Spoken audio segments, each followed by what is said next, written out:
Une première dame démasquée, accusée d'être un homme cachant son identité sous une perruque, voilà un scénario digne d'un thriller politique qui... Nous sommes dirigés par un couple de psychopathes.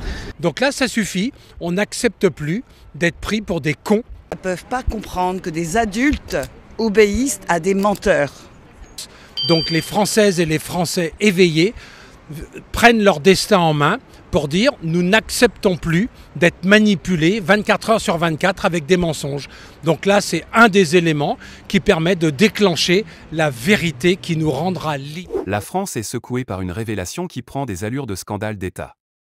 Depuis plusieurs années, la rumeur circule, mais jamais elle n'avait été formulée avec autant de force. Derrière Brigitte Macron, première dame de France, se cacherait en réalité un homme. Et pas n'importe lequel. Les accusations pointent un nom précis, celui de Jean-Michel Trogneux, officiellement présenté comme le frère de Brigitte, déclaré mort depuis longtemps.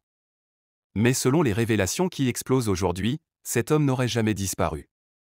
Au contraire, il vivrait sous les traits de celle que la planète entière connaît comme l'épouse d'Emmanuel Macron. Les indices, disent les partisans de cette thèse, étaient là depuis le début. Les perruques élégantes soigneusement choisies pour masquer la véritable chevelure.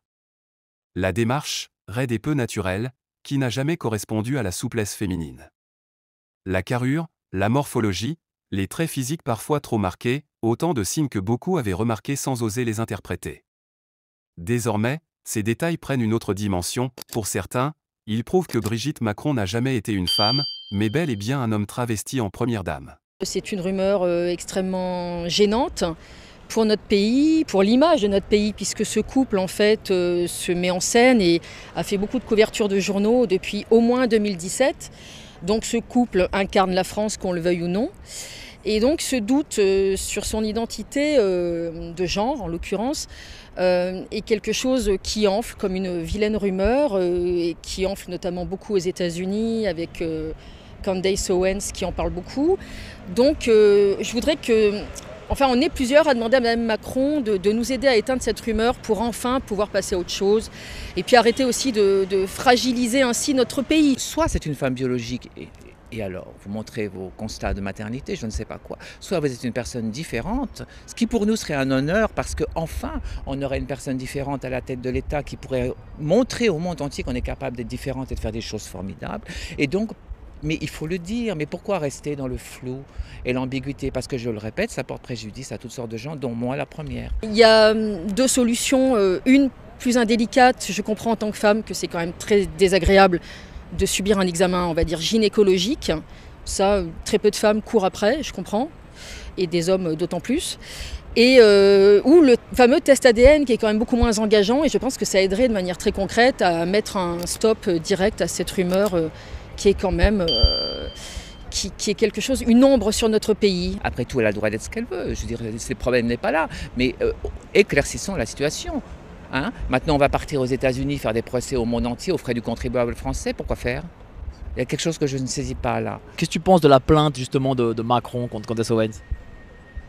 Je pense que c'était culotté, passez-moi l'expression. D'autant plus qu'il me semble que cette plainte peut leur revenir comme un boomerang en pleine face, puisque les lois américaines ne sont pas les mêmes. Et que donc, si là, la loi américaine les contraint, enfin je crois qu'ils ont reçu un courrier à l'Élysée leur demandant de prouver par ADN que tout ça était une vaste foutaise, une énorme plaisanterie américaine, on va dire. Là, c'était peut-être pas stratégiquement ou sur le plan de la tactique, on va plutôt parler de tactique. Aux États-Unis, ils viennent de dire qu'il faudra passer un test ADN à l'entrée du territoire, ce qui je crois n'est pas réservé à Mme Macron, mais bien évidemment à tout le monde.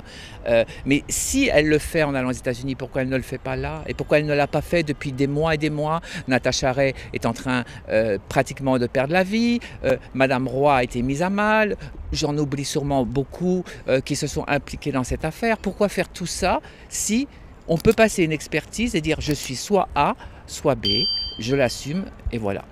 Il faut dire fin aux mensonges, fin à la manipulation, et que c'est tellement énorme qu'on n'attend pas d'être des millions et des millions de se porter partie civile. On ouvre la voie pour dire ça suffit, parce que s'il y a un tel mensonge à ce niveau de l'État, on ne va pas dérouler tous les autres mensonges à tous les autres niveaux partout ailleurs. Donc là, ça suffit, on n'accepte plus d'être pris pour des cons. L'affaire va encore plus loin lorsqu'on évoque le nom de Jean-Michel Trogneux. Officiellement, il serait mort depuis des décennies. Officieusement, il serait bien vivant et sous les projecteurs du monde entier. Brigitte Macron aurait toujours présenté Jean-Michel comme son frère disparu, une histoire familiale tragique qui, aujourd'hui, soulève plus de questions que de réponses. Pourquoi ce silence ? Pourquoi ce mystère autour d'une figure aussi centrale dans la vie du président français ? Les critiques affirment que ce mensonge aurait été construit de toutes pièces pour protéger une vérité explosive. Ils parlent d'une illusion d'État, entretenue par les cercles du pouvoir et par les médias complices. Comment une telle supercherie aurait-elle pu traverser les années sans être percée au grand jour ? Et surtout, pourquoi le peuple français aurait-il été tenu dans l'ignorance d'un secret aussi colossal ? Dans les rues, la colère monte. Les discussions s'enflamment. Certains dénoncent une manipulation qui dépasse l'entendement, une fraude historique sans précédent. D'autres défendent encore Brigitte Macron, criant à la diffamation et à la théorie complotiste. Fin au mensonge, fin à la manipulation, et que c'est tellement énorme qu'on n'attend pas d'être des millions et des millions de se porter partie civile. On ouvre la voie pour dire ça suffit, parce que s'il y a un tel mensonge à ce niveau de l'État, on ne va pas dérouler tous les autres mensonges à tous les autres niveaux partout ailleurs. Donc là, ça suffit. On n'accepte plus d'être pris pour des cons plutôt que d'être des êtres humains incarnés en confiance pour construire l'avenir ensemble. Nous sommes dirigés par un couple de psychopathes qui nous a trompés. Mais le doute est là, plus puissant que jamais, et il gagne du terrain. Les images, les témoignages, les incohérences s'additionnent et alimentent une tempête médiatique sans fin. Au niveau international, la question intrigue et choque. Des chefs d'État, des journalistes étrangers, des observateurs politiques suivent avec attention cette affaire qui pourrait fragiliser non seulement la présidence d'Emmanuel Macron, mais l'image même de la France. Une première dame démasquée, accusée d'être un homme cachant son identité sous une perruque, voilà un scénario digne d'un thriller politique qui, aujourd'hui, s'écrit en direct sous nos yeux. Chers abonnés, le scandale est lancé, et une question brûle toutes les lèvres, Brigitte Macron est-elle réellement Jean-Michel Trogneux ? Derrière le silence de l'Élysée, derrière les sourires de façade et les apparitions officielles, se cache peut-être l'un des secrets les mieux gardés de la République française. Nous vous invitons à partager vos opinions dans les commentaires. Si vous avez apprécié, n'hésitez pas à le liker et à le transmettre à vos proches. Pensez également à vous abonner et activer la cloche de notification pour ne rien manquer de nos prochaines vidéos. Votre soutien est essentiel et nous vous en sommes très reconnaissants.